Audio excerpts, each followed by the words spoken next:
Ito yung kanyang AGR. Ito yung kanyang cap. Yan yung mga ibang parts. Tapos nandito yung kanyang head. Yung head niya. Kasi overhead siya eh. Yan yung kanyang head, mga idolo. So, ang gagawin ko naman ngayon ay try natin kung mabaklas natin yung piston nang hindi na tinatanggal yung makina dito. Yan. Yan yung mga tools natin, mga lodi ko. So, yung iba ginilid ko na lang. So, try ko muna tanggalin yung mga piston. Itingin ko.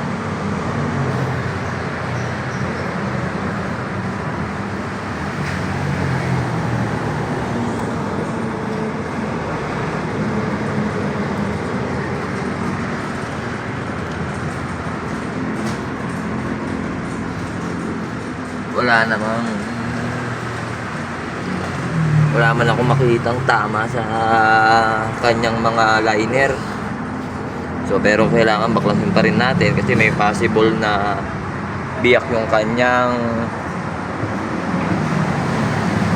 makina.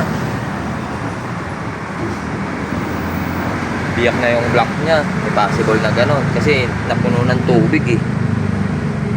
Tapos ito may tubig to pero nawala. So bumaba na yung pailalim. May possible na may tama nga yung kanyang mga piston. So di-drain muna natin yung kanyang oil. So babaklasin natin yung kanyang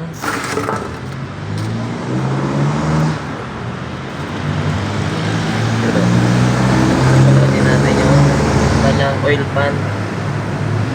Try natin mabaklas yung oil pan para makita natin.